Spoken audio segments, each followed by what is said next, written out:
Саламатсыздарбы? Менин аты жөнүм Ыдырыс Исаков. Мен бүгүн өзгөндө мына жаз айыл өкмөтүндөмүн. Мага мындан бир нече күн мурун ушул айылдын тургундары кайрылышкан.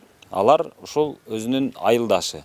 Баткен окуясында кече мындан бир жыл мурунку окуяда, баягы катуу атыш болгон окуя учурунда булардын айылдашы Ибрагим уулу Нурислам деген жигит, жаш жигит экен, ошол армияда бир нече жеринен жаракат алган экен, ок тийген экен.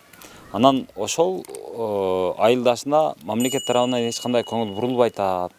Ушун келип тартып бересизби, бир коомчулукка чыгарып бересизби деп суранышкан. Мына ошол үчүн мен азыр келип отурам. Азыр ошол Нурисламдын үйүн таптык, ал үй ушул жерде экен. Бул жерде ата энеси турат азыр. Мага азыр ошол мамлекеттин буга ошол Нурисламга, ошол жоокерге, майып болуп калган жоокерге кылган мамилеси жөнүндө айтып берели дешип атат. Жүрүңүздөр.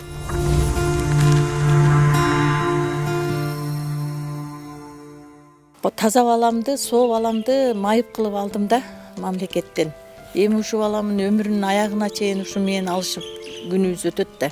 Жок дегенде ушунун догдурга көрүнө турган расход жактарын деле карап койса жакшы болор эле менимче. Мен ошол жагына сал кыйналып кетип атам. Көкүрөк күчүгүм менен кичинекейим эле мындан кыйла нерсени үмүт кылып отурганбыз. Кайтайын мынантип кыйналып атат.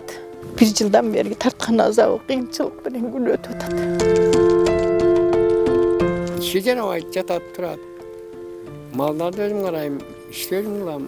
Эмне кылам ошондон бери. Ошондо эми службасы бүткөндөн кийин карабай, эми карабай. Акча деп неме кылып атты да. Ким канча акча сурап атат? Ошо Жөлөбек врач. Бизге миномот келип түштү да.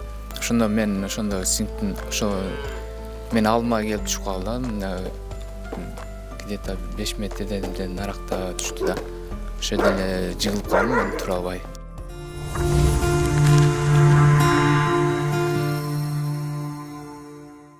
Жыйырма сегизи саат шамга жакын биздин немелер, гражданскийлер менен алардын гражданскийлер таш урушуп кетишкен да. Анан кийин биз жактагылар камера орнотуп коюптур, алар тажиктер. Тажиктер камера орнотуп койгондон биздикилер аны сындырабыз деп таш урушуп, гражданскийлер анан кийин сындырмакчы болушкан. Анан кийин алар дагы атышып амалда орозо болчу. Орозо баштап азан айтып калып эки жак кетип калышкан. Эртеси күнү 6-да пожом болду биздин немеде. Ошо Коломойдун үстүндө болчук биз. Таң 6-дабы же? Жок, Кечки. жок, эртеменки кадимкидей эле таң 6-да пожом болуп, чайпай ичип, неметип туруп, саат 10-до позицияларга жатканбыз. 10-до жатып, саат 12-лерде тажиктердин элдери ошо немеге Коломойго чогулуп кетип атышты, гражданскийлери. Анан кийин биздикилер чогулуп барышып, ошол жерден сүйлөшүп атышкан. Анан кийин эле таш урушуп кетишти эки жак. Анан кийин биз эме дүргү менен карап атканбыз, эме кылып көзөмөлдөп, неси каерда бар экен, каерда эмнелери бар экен карап жатып. Бир маалда аяктан бизге карап турган ок чыкты биринчи. Анан кийин бизге приказ берген жок биринчи, анан кийин приказ бергенден кийин кичине күтүп калдык, бир 10-15 мүнөттөй күтүп калгандан кийин уже алар миномет менен атып баштады да. Миномет менен атып баштагандан кийин биз да аттыган группа менен аттык. Аткандан кийин биз да автомат менен атып аттык. Анан кийин биздин позицияга алмаштырыш керек эле. Наракта позицияларга алмаштырышты, эме сымап бериштер, гранатометтор. Анан биздикилер эми алмашайын деп атканда сиңтерди, 5-45 сиңтерди көтөрүп чыгып, эми бияка жылайын деп атканда бизге миномет келип түштү да. Ошондо мен сиңиптин мен алдыма келип түшүп калдым. Где-то 5 метрден наракта түштү да. Ошо жерде эле жыгылып калдым, мен тура албай.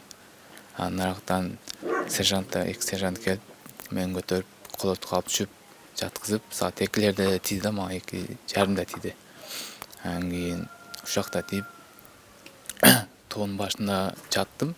Алар биякта аларга карата неме атып атты, ок чыгарып. Анан кийин кыйла эле жатып калдым да, мен уже кетип калат турган эле неметип болуп калдым эле. Анан кийин кан кеткен, оозум кургап, жарылып неметип кетти. Анан кийин бирөө түшкөт мен караган бир эле эме калган сержант ал Чыңгыз деген. Ал анан кийин түшүп кеткен паска. Бөрдө иштейт эле. Паска түшүп ошо мен адам алып чыгайын сага сен көтөрүп керек эртерээк деп ошо паска түшүп кеткен. Анан кийин мен күтүп жаттым, группа боевой оружие таштап койгон. Короче, ушундай неме десе атасын деп. Анын кармагына деле менде неме жок болчу, шарт жок болчу. Анын үстүнө өзүм суусап немесип жаккан болчумун. Анан самый главный уктабай деди. Ошо уктабай деп деле кичине жагмыр жаат да, анан кийин ошо мен жаттым. Саат 8-дерде чыкты да, оозду ачкандан кийин уже чыкпайт деп эле уже мен үмүтүмдү койдум эле. Чыкпайт деп эле үмүтүмдү койдум. Саат 8-дерде гражданскийлер чыкты. Ошолор менен чогулуп бир 10 чакты, 15 чакты чыгып, Испания Мешокко алып түшүп, анан кийин Битерге чыктым. Битерде үчөөбүз келдик. Эме Баткен больницасына келип, ал жерден кичине жууп, кан токтотуп, таңып, анан Бишкекке учтук. Анан кийин Бишкектен биринчи Мамакеевде операция болдум. 29 болгондо ошондо 30 болдум да. 30 болуп, жанындагылар мен чыксам, жанындагылар алар операциядан чыгышты эле. Анан кийин келип жат. Bir gün кечке тамак ичпедим ошойт. Неме укол менен компенса менен тойго аттым. Анан кийин үйдөлөр менен сүйлөшүп кой деп аттым. Мен жок, сүйлөшүп эле айтпай эле коеюн деп. Анан ошол жерден бир сержанттын телефону менен чалдым. Чалып бияка айттым, апамдарга айтсам, анан кийин келбей эле коюңуздар десем деп келишти. Анан кийин ал жерде бир ай жаттым. Бир ай жаткандан кийин уже госпиталга отурушту бизди. Госпиталдан бир ай жаткандан кийин кайра бутум ооруп отура албай калдым да. Анан отура албай атам, эмне кылсам болот деп рентгенге салганда уже сөөгө тийип туруп калыптыр эле осколка. Анан кийин кайра буну операция кылыш керек болот деп кайра 4-горбольницага барып, Жумабекке апарып, Жумабектин шакирттери жасады мен. Ошо бир орус байка экен, ошо жасап. Анан кийин ал жерде бир күн жатып эле кайра эле госпиталга которуп койду.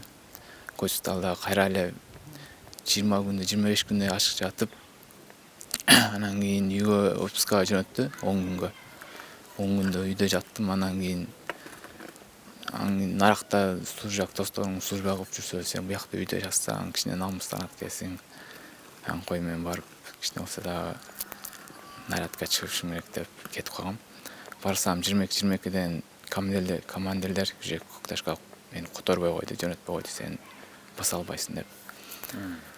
Өзү канча осколка алды негизи ошо сенден? 3-өн алды, ошот бияктан алды, бияктан алдан кийин акысына жамбаш жактан алды, 3-өн алды. Анан кийин майдалары калып кетти да, олор кийин этке жабышып өздөрү чыгат деди да. Олор билбейм, эми өздөрү чыгабы, чыкпайбы. Азыр бар бекен майдалары? Бар экен. Эми майда экен да өтө эле, күкүттүн дәндей эле, андан эле майда экен, анан өзү жабышып чыгат деди. Анан кийин ошо.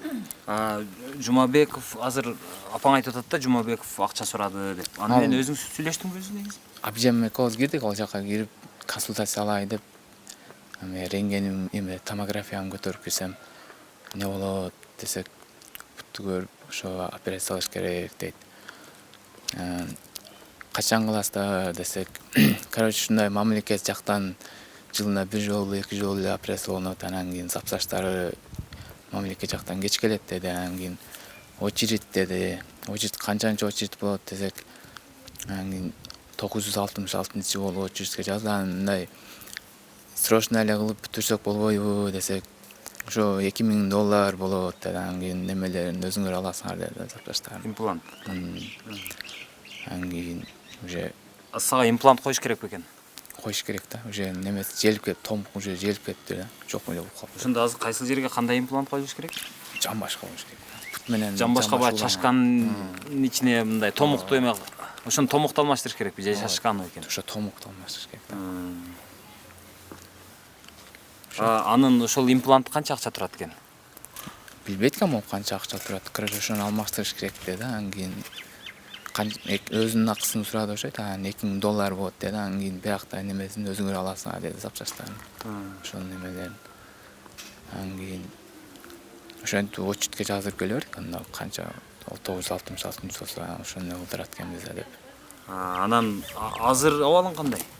Азыр эми көп баса албайм, көп отура албайм, топко жатам да. Мисалы сенин командирлериң тарабынан же бир азыркы мына аскер кызматындагы мындай жетекчилер тарабынан кылынган камкордукка кандай баа бердиң өзүң? Камкордук кылган эле жок, эми башында ошо биз жатканда 400 000 500 000 берле тяжельный ушу силерге ошондорго деди. Анан кийин чыктык, уже больницадан чыккандан кийин бизге акча керек болду, больницага жатып лечениялар неме өткөндөн сурабасак, ушундай болуп атат, комиссиядан өтүп атат, неме өтүп атат деп да бир ай созуп жүрдү. Андан кийин картаңыздарга түштү, алсаңыздар болот деди. Анан кийин канчага түштү десек 139 000 деди. Анан кийин мен барып эмеден алдым, ошо эмеден 139 000 алып, ошо лечение алдык, 2 жолу лечение алдым, ошо менен түгөндү алып. Жалпысынан канча акча кетти өзүң оюңча? Көп эле кетти деп ойлойм, 1 жылдан бери эле бир эсептебейт элекесин мунун баарын. Ошо. Азыр сага майыптыкка башка ошого окшогон нерселерди бердиби? Майып деп тааныштыбы? Эч нерсе берген жок, ошо президенттен даңк деген медаль алдым. Андан кийин ошо 130 000 акча, андан башка эч нерсе алгам жок. Садыр Жапаров өзү берген да? Аны өзү берген, чакырып. Чакырып берди же? Жок, ошо Бишкекте жатканда чакырышкан бизди, ошо жака барып, ошондо беришкен президент өзү. Сен кандай бардың? Балдак менен бардың? Балдак менен баргам. Барбай эле коеюн десем, командирим барасың деп, анан кийин ошо балдак менен баргам. Өзү негизи ошондой процесс кандай болот экен? Мисалы, президент чакырат. Чакырган учурда эми сен мындай же бир машина менен, же автобус менен барышың керек да, же такси менен, же самолет менен дегендей. Анан жок дегенде ошол мындай жол кире полкилери, анан барганда чай чакка уюштурабы экен кичине? Өзүм Кандай болот экен өзү? Өзүм жол кирам менен эле бардым, неме Ак үйгө чейин. Ак үйдөн анан арака уже өздөрү автобус менен бардык да. Ошо. Өздөрү автобус уюштуруппу. Баргандан кийин кандай болду? Баргандан кийин эмеге отуруп, столдарга отургандан кийин фамилиясы менен чакырып берди өзү. Чакырып берип сүрөткө түшүрүп болду, ошо эле маектешкендер эле жокпуз. Анан ал кирип кетти, силер кайттыңар. Ооба. Кайра автобус менен кайерге чейин алып келип койду? Ошо Ак үйгө чейин. Ак үйдөн кийин? Дальше госпиталга өзүм акчам менен бардым. Мындай чай уюштуруп кичинекей мындай силер менен отуруп чай ичкен жокпу президент? Жок. Чай ичкен жок. Мисалы, башка эмелерде мындай аскерлерге болгон айрыкча ушундай чек араны коргогон, айрыкча баатыр деп таанылып аткан, эми даңк медалы деген көрүнгөн кишиге берилбейт да. Мисалы, даңк медалын бир 20 жылдап, 30 жылдап иштеп, чоң кызматтарда иштеп, анан аябай өзүн көрсөткөн кишилерге берилет да. Анан буларга ошол мындай алганда өлүм менен алышкан, өлүм менен өмүрдүн ортосунда ошо мизинде жүргөн балдар деп берип атат. Макул, жакшы экен. Бирок ошондо мен азыр ушинтип Жапаров жөнүндө айтсам эле сен неге асыласың, сен неге тиги бу дей бересиздер. Бирок экинчи жагы бар да, мисалы президент ушундай жоокерлерди ошентип даңк медалын берип аткан учурда жок дегенде мындай жакшына кабыл алып, ошол үйүңүздөн азыр мисалы үйүңүз каякта, дарегиңиз ушул жерде макул, биз сизге азыр машинаны жөнөтөбүз деп мисалы ушул жерден Ак үйгө алып келип, андан кийин Ак үйдөн ошол жака алып баргандан кийин бир жок дегенде мындай пицца болсо деле алып, ошону бирге отуруп жеп, мындай бир тегерек столдо. Булар менен сүйлөшүп, окуя кандай болду эле, нени сезип аттың, азыр абалың кандай, канча бир тууганың бар, апаң кандай, атаң ден соолугу кандай деп бир сурап койсо, мындай жакшы боло эле дейм да, мындай адам катары. Анан азыр эми мына деп силерге даңк медал деди. Эми даңк медал эми не берет экен мен билбейм. Даңк медал бирдеме берет экен? Мындай бир больницада жеңилдик, же болбосо транспортта бир жеңилдик береби, же болбосо качан бир кандай пайдасы тиет? Эчтеге пайда деле тийбейт экен ол. Мындай эле даңк деген эле медал болсо. Даңк деген жөн эле мындай Ооба. жазуусу бар темир. Же алтындан бекен? Жок, күмүштөн. Күмүштөн. Көрсөңүздөр эми ушуга окшогон жөнөкөй нерселер эми макул. Эми мен деле түшүнүп атам азыр мисалы эркек бала төрөлөт, төрөлгөндөн кийин ал көбүнчө эми бир жагынан айтабыз да, эркек бала ушу чек араны коргош үчүн төрөлөт деп койсок деле боло берет, туура.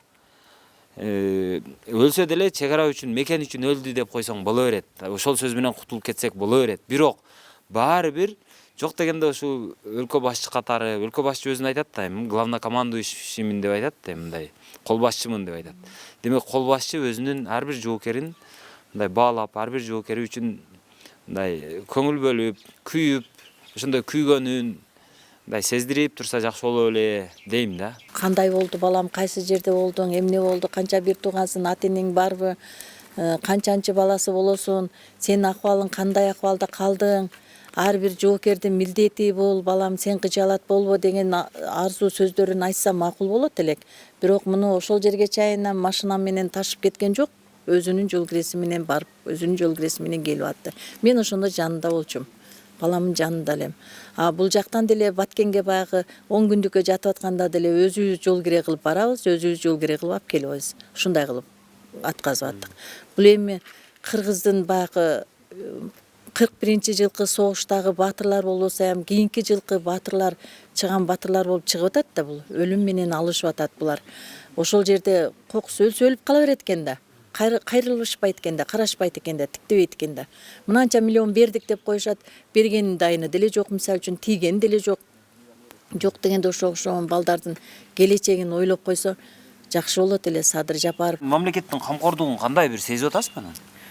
Жок, биле албадым мамлекеттин камкордугун.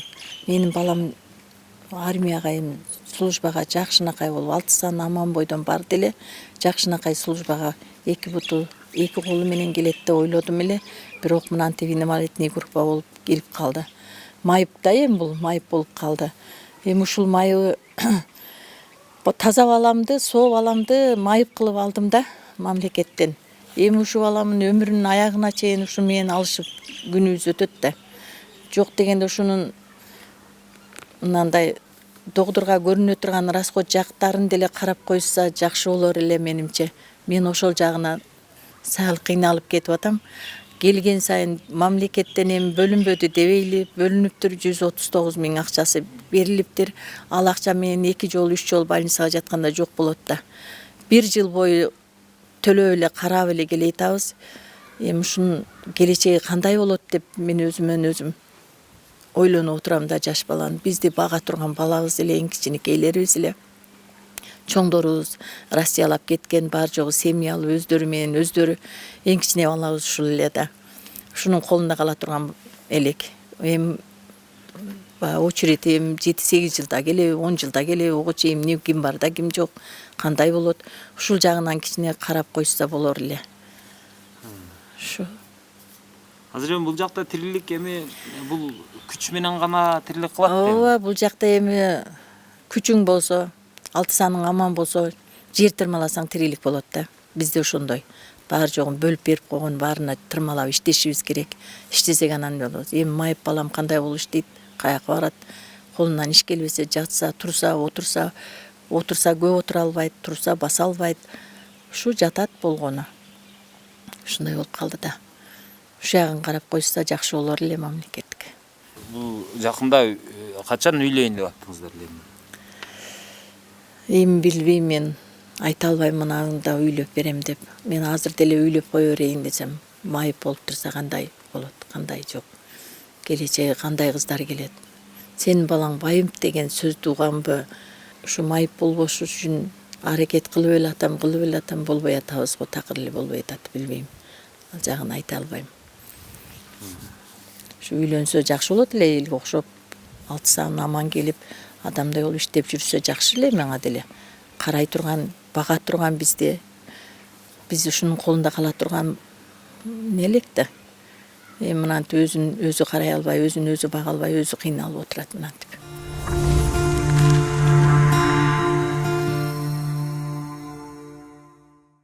Ушул сүйүнүп сүрдүгүп атып мамлекеттин иши экен деп армияга жөнөттүк эле.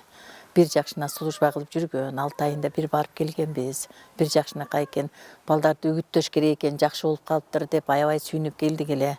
Келгенден кийин 6 айдан кийин ошол тажиктер менен эме болушуп, урушушуп, ошол жерде балдар менен кошо жүрүп, чек арада ошо ок тийип калды.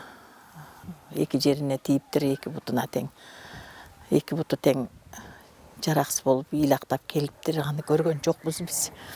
Келип больницага прямой түшүптүр. Оң жамбаштан ушул сөмөйдөй осколканы алыптыр да. Ошо Садыр Жумабеков өзү алды дешти, ошолор жасады деди. Барсам жатыптыр балам, кирдим. Эртеси эле кайта биз немеге, аябай ысык экен, караш кыйын, адам көп экен ал жерде. Анан кайта эле госпиталга кеттирик. Ошол жака барып жатасыңар, ошол жакта лечение кыласыздар деди. Ал жерде жакшы болуп чыктык, жакшыбыз дедик. Жакшы карашты, врачтар жакшы экен, жакшы кайрылышты алар. Анан үйүңүзгө баргандан кийин врачтар менен дагы кабарлашып турасыз деп койду. Ал немедеги врач, госпиталдагы врач.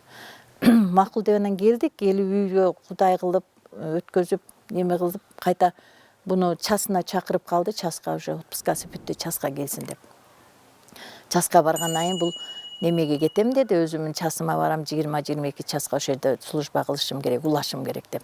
Акыбалын көрүп туруп, алар деле көрүп, жок Санчаста каласың деп, Баткенде Санчасында эле калып жатып, 10 күн ал жакта, 10 күн бул жакта болуп жүрдү. Ошентип убакыт өткөздүк. Келгенден кийин ошол жерде мен кайта барып атканымда командирине кирдим, начальниктерине да кирдип жүрдүм.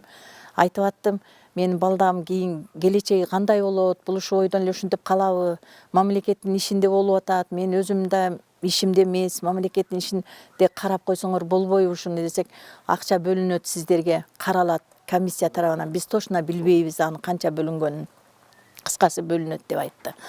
Анан же болбосом немеге өткүлө, бир жолу мамлекетке неме акчаны албайбыз деп отказ берип, өзүбүз бизге өткүлө, биз до конца түгүнө чейин карайбыз деди. Анан ойлонуп көрөбүз деп келе бердик биз унчукпай эле. Келгенден кийин кайта 10 күн болуп, 10 күн жатып, 10 күн бу жерде болуп, кайта барып жүрөбүз. Ошентип атып анан немеге бардык. Мунун күнү бүтүп калды уже немеси. Солдаттык служба күнү. Солдаттык служба күнү бүткөндө мен дагы кайрылдым олорго. Ушу жок дегенде немеге көрүнө турган кылып, больницага көрүнө турган удостоверение бербейсиңерби бекер? Бул баланы мен до конца түгүнө чейин больницалап жүрөм да. Кайта апарып көрүп атасыңарбы, 10 күн келип, 10 күндө дем алып тура албайт, баса албайт, жата албайт. Бунун келечеги кандай болот? Ушу жөнүндө айтпайсыңарбы, бизге удостоверение берип койбойсуңар десек, биздин ишибиз эмес, ал врачтар берет эже деди начальниктери. Ошону менен келип оштон врачка, ортопедке көрүнүп аттык. Ортопедке көрүнгөндө ошо жамбаш сөөгүндөгү кемирчек уже жоюлуп калган, ага башка нерсе алып келип салышыбыз керек, операция кылыш керек деп врачтар ошентип кабыл алып атышты. Алга да ишенбей барып, анан Бишкекке дагы бир кайрылып көрөлүчү, мунуку ондой эмес болсо керек, жакшы болуп кетер деп үмүт кылып жөнөтсөм, Бишкекте ошо Садыр Жумабековго кайра повторный барышыптыр. Ошол жердеги частарга да кайрылышкан окшойт немесине, поликлиникасына. А жерге барып киришсе, ошол путевкасын беребиз болуптур, бесплатный биринчисине, андан башкасын алыбыз жетпейт, немеге санаторийге барып жатып келесиң дептир. Анан ага ошондой путевка алып документ турулагыча булар кайта Садыр Жумабековго келип көрүнүшкөн экен. Ал кишиге көрүнсө, ал киши айтыптыр, баланын немеси өсүш керек, буту колу. 25 жашында токтойт. Ошондо операция жасасак болот. Пока чейин лечение менен туруп турасың деп. Бул леченияга ар 10 күндө, ар 15 күндө толук алып туруш керек да. Ого каяктан доход табабыз биз. Анан кийин дагы эгерде коммерческий жолунда жасайбыз десеңер, 2 миллион неме, 2 миң доллар акча деп, доллар дептир. Кызмат акысы экен ал. Анан баягы пластигин биз сатып алышыбыз керек экен. Ол да акча болсо керек бир канча. Анысын сурабадык, ону өзүңөр сатып аласыңар деди. Анан ошону менен немесинен госпиталынан кечегиде келди. 2 күн болду келгенине. Ушу дагы эле ооруйт, дагы эле жүрөт. Мунун келечеги кандай болот? Мамлекеттин иши болгондон кичине карап койсо жакшы болот эле, кайрылышса болот эле. Андай мындай деп түшүндүрүп, түшүнбөгөн жерибизге түшүндүрүп, суроо берип, суроо алсак болот эле. Балар бирок кайта болду, бүттү, суроогу бүттү. Силер өзүңөр лечение кыласыңар, карайсыңар, өзүңөр билесиңер. Даже инвалидный группага чыгарып бериңизчи деп Баткендеги командирине кирсем, ошентип айткан, врачтар мени чыгарып аласыз, ал биздин колубуздан келбейт деп койгон. Биздин колубуздан келбейт, аны врачтар аркылуу сүйлөшүп, врачтар мени чыгарып аласыз деп. Ошондой группага чыгарып койсо деле болот эле да жүгүрүп жүрүшүп. Анан аны да кылышпады. Anan gelip geleceği şu geçeği de şunday oldu. Bir yıldan beri şu больницалар öyle жүрөбүz. Çıkabız, gelebиz, barabız, jatabız. Oşto jatkanыбызda da акча сураган жатканына. Мен ошо главврачына чейин бардым. Барсам киргизип кана удостоверениеси деди. Бизге удостоверение берелек, пока берип каларыз, кайрылып атабыз. А бирок мына садыр неменин, садырдын медалын тапшырганын көрүп атасыңар го, данк медалы бар, мынандай немелерибиз, выпискаларыбыз бар, мынанча жаткандарыбыз. Кандай ушуга ишенбейсиңер? Менин ишимде болгом жок да, бул мамлекеттин иши. Элди, жерди коргойм деп барган да ушундай ок жеп калды да. Мен болбосо силерге кайрылбайт элем, өзүм деле төлөп кое берем, просто айтып атам силерге, суранып атам десем, удостоверениеңизди алып келиң, болбосо төлөп чыгып кете бересиз деди. Өзүм төлөп анан чыгып келе бердик. Ошондой жалпысынан канча акча кетирдиңиздер ошо 1 жыл ичинде? Ой, деги эле көп, аны узагына эсептеп чыкпадым. Бир жатканына эле уже 30 миңдей акча кетет. Мына уколдору кымбат болот экен булардыкы. Кымбат уколдон алып аттык. Аны дагы бир сайга, бир күндө 2 жерине саят, 2 бутуна. Ошондой кымбат алып аттык. Бир күндүк уколубуз жатып туруп, ошол акчасын төлөп, уколубузду алып чыгып келгенибизге 30 миңдей акча кетирип аттык да. Бир жатканыбызга эле. А ошондон бери 1 жылдан бери жатып атабыз кайта ошентип. Ушул биздин сунушубуз. Ушу баланы карап койсо келечеги, баланын да үмүтү катта болсо керек. Жанагы эме менен сүйлөштүм. Жанагы чек ара кызматынын маалымат катчысы менен. Ал айтып атат, ошол бизден өзүбүздүн өкүлүбүз үйүнө барат, баладан кабар алат. Андан сырткары ошол 7 миң булардын айлыгы бар экен, ошонун 200 оклад берет дейт. 200 окладдын тегерегинде чыгат окшойт. Ошону сен бир 1 миллион тегерегиндеги акча болуп калгыдай экен. Ошонусун берет дешип атат. 3-чү операция дегенде уже жүрөгүм түшүп калды. Бул 2 операциясын кошо карап, кошо чыңырып, кошо туруп жүрдүм. Аябай коркунучта болду. Кыйла жерде бүттү. Тартынып жүрдү, балама ыйлактап жүрдүм. Балам ыйлабагын, мен бакканмын, мен караганмын. Мен сенин апаңмын, менден эч качан тартынба, сен өзүм баламсың деп карап жүрдүм. Балам ушинтип. Бирок 3-чү операция дегенде корктум мен өзүм да. 1 жылда уже 3 операция деген эмнеси бул? Бул көтөрө албай, кийинкилиги кандай болот? Может, колескада отуруп калсам мен кандай акыбалда болом деп ошентип ойлонуп аттым. Дагы эле ойлонуп жүрөм, ушу күн түн ушуну кыжалаты менен. Кандай акыбалда болот, кандай болуп чыгат, эмне болот? Аягы неме да? Күмәндә кандай болушу? Биле албайм. Ошо жан башынан кеткен жан башы, ошол неме пластик сатып алышыңар керек эле дейт. Онусу канча болот билбейм, анын акчаларын сураган эмесмин врачтан. Анын акчасы канча болот деп, просто ошол Садыр Жумабеков эле айттыр, кызмат акысы ошо $2000 деп.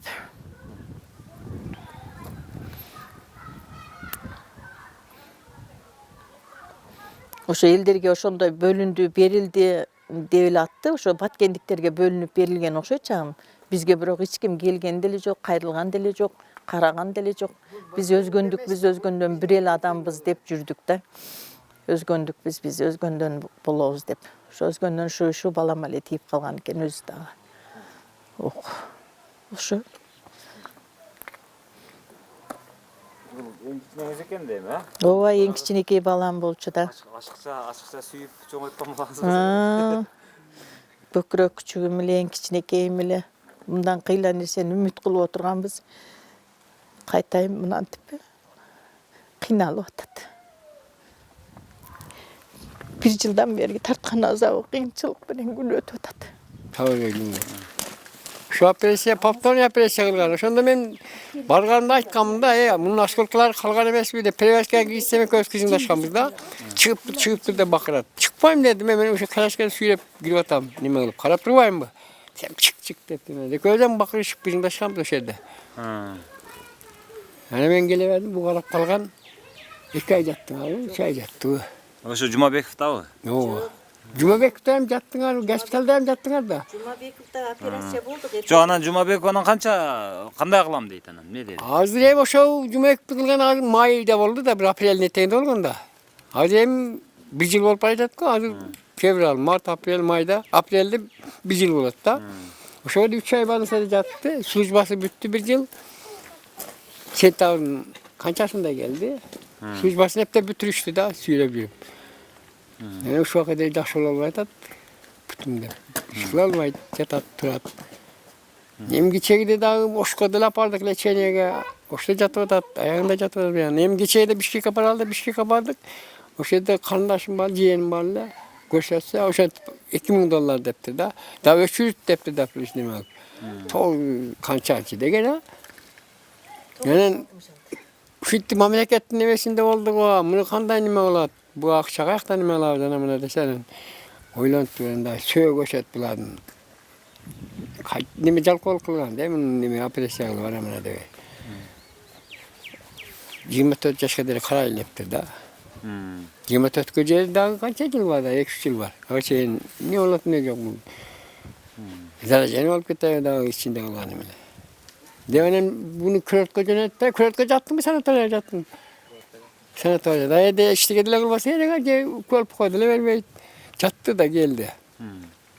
Yani şu benim gibi temada. Çemurdan geldi ki bu oldu yani. İşkecere bayt azı bala. Şecer var çatat turat. Mallar da özüm karayım. İşlerim ulan ne alar yani şundan beri. Bir yıldan beri. Ne gelgenden beri. Sentav'dan beri. Sentav'da geldi ha. Şu apresya bir yerde apresya edilebilmem ne olan değerler. Bu en kiçneğiz da? En küçük evimde. Bu jakta ne işleri var öz negizi? Mal karamay, şal karamay, dikançılık. Şalay dersin, dikançılık da. Katışa geçsin, piyaca geçsin. Hem özüne de çıkılsa var hatırladı. Hem bu tengdüller gelgende gettiresi alıp. İşte evde. Bu yatap. Yemek tepsepte özüne Karavasa hükümet. Özüde apresalar da neler. Bundan narkı falan hazır. Şu yurfaka tapşırıp okuca. Aqtan men qanday alat bilbeyim. Men mamlaket jaqtan janagı neme karışkan көрсө salsa керек. Аны бюджеттен. Yurfakta бүтүрүп. Şu milisiya sot болоюн деп эле ниет бар. Okuyun deysin. Окуйм. Sen jana programmistlik okuyasың ба? Өз военныйга кызыгып калдым да. Военныйга болуп эле. Жоқ, ошол программисттикте деле ошол военный программирование деген бар да. Азыр эми дүйнө эми мындан ары окат ошол жакта да. Анан азыр эмеде бизде эмне көп, сот көп, эмне көп, юрист көп, экономист көп. Нурислам айтып атат, мен эми юристтикке окусамбы деп атат. А мен азыр айтып атам, юристтикке окубай эле коюйкам деп атам. Андан көрө ушул жанагы программисттикке же айтиге же болбосо мындай бир адамдардын чыныгы муктаждыгына жооп бере турган бир кесипти алып алсаң, мисалы холодильник оңдоп эме кыла турган же болбосо медтехникаларды оңдой турган. Эми балким өзүнүн кызыгуусу, өзүнүн жөндөмү бул жерде роль ойнойт, бирок ошентсе дагы мындай колунан келе турганырактын ошо элге зарылыраак бир кесипти алып алса экен деп ойлойт элем да. Анан азыр мен сиздерге бул жигиттин ошол Нурисламдын азыр өзүнүн паспортун, анан жанагы банк карточкаларын да жарыялап коем. Эгерде ошол мамлекет эми берем деп атат, бергенде дагы ошо 1 миллионго жетип жетпеген акча берет экен, жакында беребиз дешип атат. Андан сырткары майыптыгын өтөлөй экен, ошо майыптык группасын дагы аныкташат. Анан дагы ошол 2-3 миң тийсе керек. Эми бул баярып эми мындан ары окуусун улантканга бир окууга кирип, андан сырткары мынау өзүнчө үй жай кылып алып, ата-энесине эртең жанагы күч келбей турган, жок дегенде өзүнүн баягы дайым болуп турган лечениесин дайыма өзү эптеп кете ала турган шарт түзүп алыш керек да. Ошон үчүн эгерде жардам берем дегендер болсо, бул биздин жоокер эле, биз буга кам көрүшүбүз керек деген болсо, анда ошолорду мен жардам берүүгө чакырамын. Андан сырткары мен ушул командирлерге да кайрылып кетет элем. Өзү негизи биздеги ушул командирлер, аскер адамдары өздөрүнүн жөнөкөй жоокерлерине канчалык жакшы кам көрсө, алар үчүн ар бири үчүн күйсө, эртең булардан ошондой эле жоопту алмак и ошондой эле мындай ардактуураак болуп, авторитеттүүрөөк болуп жүрмөк да, балким кандай десем, мындай ушул аскер адамдарында бири-бирине болгон солидарность болуш керек. дейт элем. Барбаңыздар.